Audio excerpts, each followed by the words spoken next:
Hello and very warm welcome at Amish Cycle 5858. I am Amish Cycle. Foreign news have been reported by American, European, Asian, African, Australian news channels and the news agencies. So please let's go to the headlines.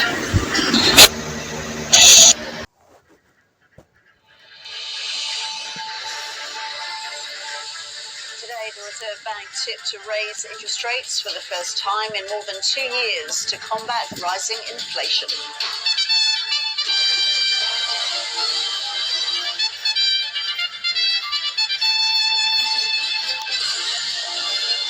The opposition leader offers to reform the coalition, but with conditions for the Nationals. Israel partially reopens Gaza's Rafah crossing to Egypt. And we meet the adventurers guiding researchers safely across Antarctica's frozen wilderness.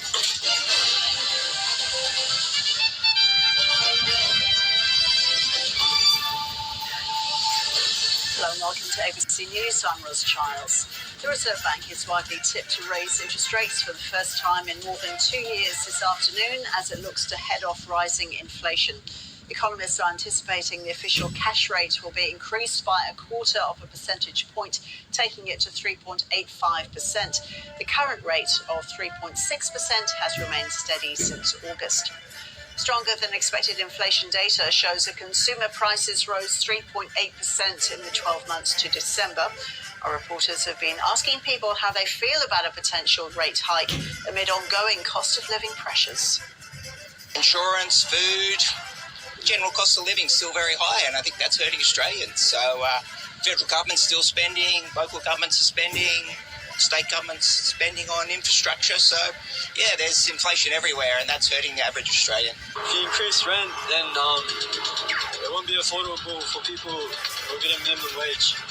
So it's going to be difficult for first home buyers as well, and a lot of people who are paying off their debt. We are debt free. So, lucky people, but very sorry for those that aren't. And cost of food like vegetables.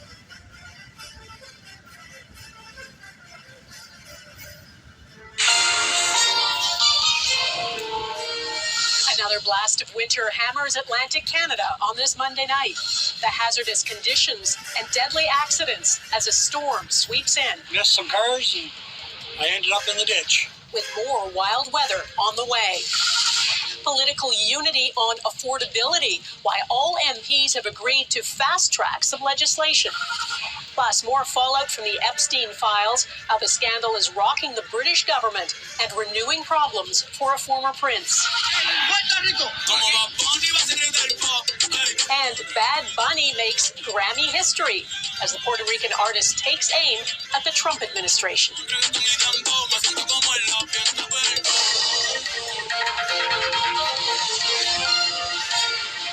National with Donna Friesen. Good evening and thanks for joining us. We begin in Atlantic Canada. Tens of thousands of people have been disrupted by a fierce storm. A strong nor'easter is barreling across the region, the third big I guess so winter weather hammering the region.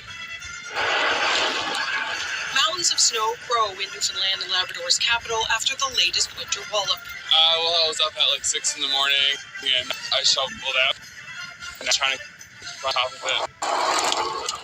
This is what St. John's looked like last Tuesday. Now, less than a week later, the picture's almost the same.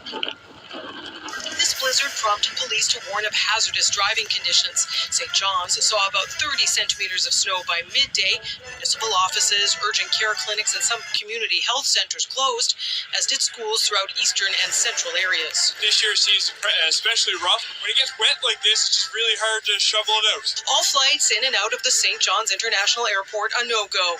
Not even a chance. Bella Clark's return trip from Toronto delayed until Wednesday. I'm really hoping that I can get in and make sure I can make my classes. The storm adding to the season's snow totals. In St. John's, 205 centimeters, including this storm. Last year, at this same point, we only had 76 centimeters of snow. In Nova Scotia, the snow dump also closed many schools, and the annual public appearance of the province's furry weather prognosticator, Shubenacadie Sam, was also called off. Slick conditions leading to accidents. The driver of this Jeep, okay.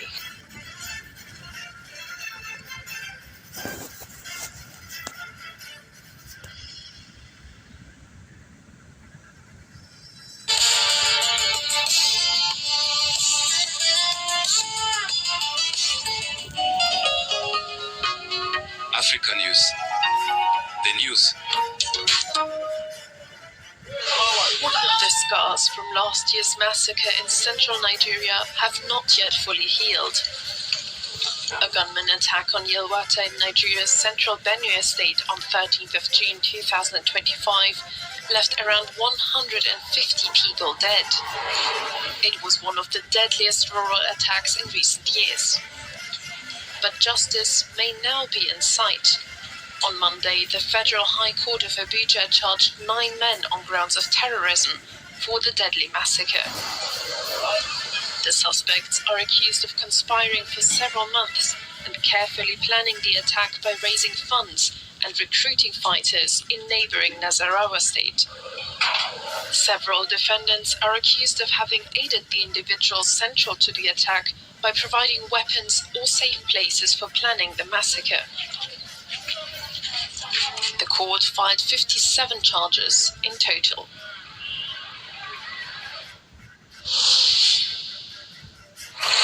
Days after at least 15 people were killed in a deadly attack on a fuel tank in Congo in western Mali, AFP is reporting based on local sources that authorities are putting the blame on jihadists. The assault came amid a months-long fuel blockade that only recently began to ease. Local officials say dozens of tankers were set ablaze on Thursday along a key road linking the Senegalese border to the city of Kelis. The Al-Qaeda-linked group for the support for Islam and Muslims, known as Jihad, said it ambushed Nigerian forces in the area but did not mention tankers. Since September, the group has repeatedly targeted fuel convoys as part of a blockade aimed at shrinking Mali's economy. While attacks have declined in recent weeks, fuel supplies were improving, especially in the capital Bamako. This latest assault marks the deadliest strike of its kind since early December, posing fresh fears of renewed destruction. The so-called Islamic State has released new videos sent to show its attack on an Air Force base in Niger's capital, Niamey. The footage was aired by the Amak news agency, part of the jihadist group's propaganda wing. 4 soldiers were injured and several aircraft damaged in Thursday's assault on the international airport. Last year, Al-Qaeda and IS-backed militants escalated their campaigns across the Sahel. Niger's military junta has cut ties with the West and turned to Russia for help battling insurgents.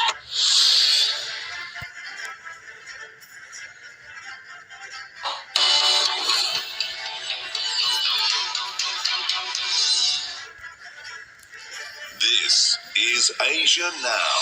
It's 12 p.m. in Singapore and Hong Kong, 9:30 in New Delhi, and 11 o'clock in Jakarta. I'm Rani Samtani. At this hour, the U.S. announces a trade deal with India, lowering tariffs to 18%. Donald Trump says New Delhi will halt Russian oil purchases. Narendra Modi welcomes the levy cut, but makes no mention of changes to energy imports. Southern Thailand is a key battleground in this Sunday's snap election, with anger over the government's response to recent floods shaping the vote. Elon Musk's SpaceX merges with xAI in a bid to launch AI data centers in space. This comes ahead of a potential IPO. I'm Yasmin Yonkers. Thales is betting big on Singapore, from cloud-native aviation tech to AI-driven cybersecurity. I speak with the CEO, Patrice Kane, about defense sustainability and what's next in digital innovation at the Singapore Air Show. And I'm joining you live from Spaceside 2026 in Singapore, where the Asia-Pacific is proving that the space race isn't just for the giants. Small nations and nimble startups are finding clever ways to stake their claim in orbit. I'll tell you more later in the show.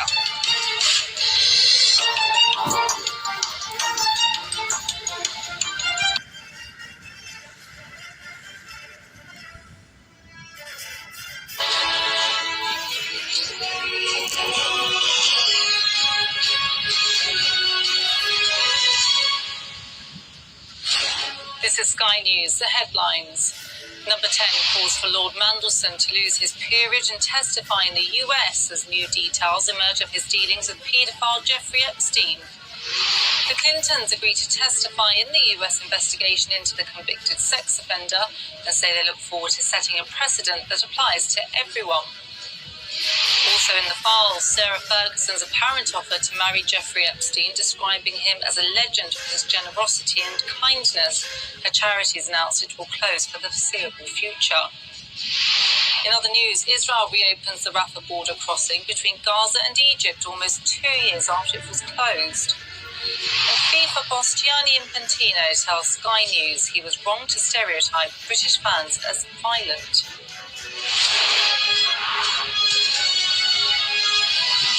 Hello and welcome. Things are getting even more serious for Lord Mandelson when it comes to the contents of the Epstein files. Some of the emails suggest that Lord Mandelson passed on sensitive information that he was privy to as the business secretary under Gordon Brown. The former Prime Minister's now asked the Cabinet Secretary to investigate. The SNP and Reform say they've asked the police to look into it.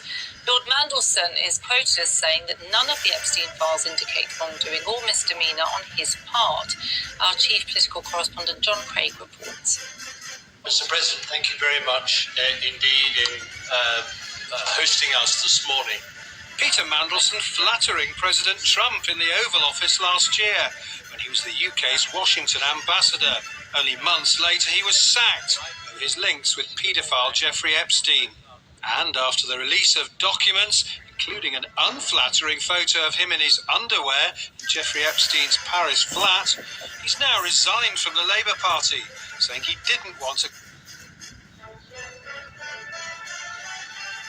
David Muir, ABC's World News Tonight, America's most watched newscast. Now streaming same day with all the breaking news of the day on Disney+.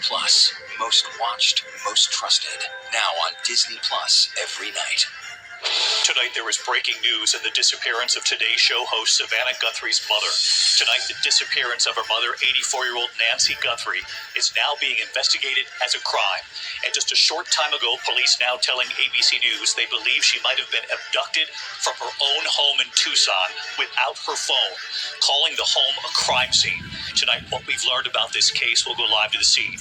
Also tonight, the Jeffrey Epstein files, the anger after the DOJ accidentally released the names of nearly 100 survivors. The New York Times reporting dozens of images of young women nude were also released. Just in tonight, the verdict now in the case of the husband and father accused of killing his wife so he could have a new life with his au pair. That verdict just in. Tonight, breaking news from Minneapolis. The medical examiner now releasing the autopsy of ICU nurse Alex Preddy, calling it a homicide. And tonight, the new order from DHS that all officers wear body cameras in Minneapolis.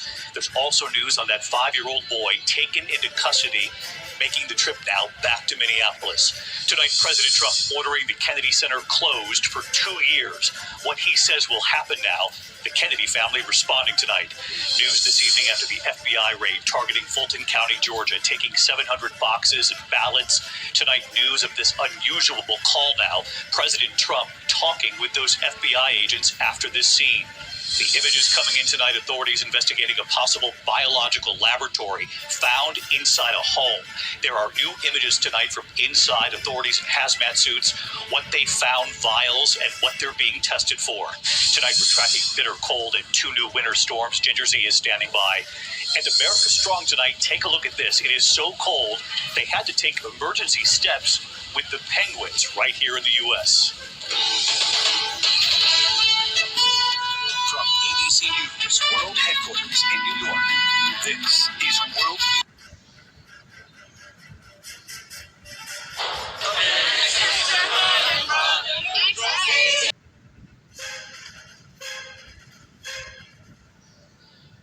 Their voices matter. Do you feel like you been bathed in the warm wisdom of our. I am an immigrant. English is my second language. Mm-hmm. So, having your voice matters, like being a lady. If you have to tell people you aren't. Yeah. I don't even know who that is. Maybe it's a function of my age. Who was that? Isn't that Greta? Wasn't that Greta Thunberg? Yeah, that was Greta Thunberg. Okay. Oh, I thought it was the person from the sequel to Blue Steel, her guy. The one? I believe it was Elliot Page. Yes, thank you. Yeah. I think it's really convenient for people to say all immigrants are the same is just disingenuous. Mm-hmm. And there's this meme that's going on the internet that it's amazing how much leftist discourse is just based on them pretending not to understand things, just making discourse impossible. Yep. This isn't about immigrants. This is about illegal immigrants. And illegal immigrants are harming legal immigrants because they're taking slots that could opportunities that legal immigrants who follow the rules and stayed in line had to do. But at the same time, who's watching this channel? The Grammys. I didn't even know they were on until this morning. I was doing fentanyl. It was having a great time, as everyone should with their children. Yes. Emily, I posited this on the 5 today that because Billie Eilish's house is on stolen land, that it should be turned into a casino. Right? She would make she already has the blackjack uniform. Have you seen her? Look at that. She could do blackjack. Yeah, we talked about how disingenuous people with so much money, she had the pleasure and the comfort, the entitlement of growing up in LA in a creative's home where she was homeschooled. And then in her teens, she had Album of the World and won the Grammy #1 album and became a multi-millionaire. And that's not who I want to be lectured by. That's not who has credibility. People up there on the stage who said, I'm a granddaughter of immigrants. Same with me. I'm a second gen too. What does that matter? That's not actually the point at all. And it is so disturbing to me that these celebrities who enjoy double-digit million-dollar security entourages and gates, who call 911 when they have stalkers at the door, who go to the prosecutors when they need a restraining order, try to tell me that they...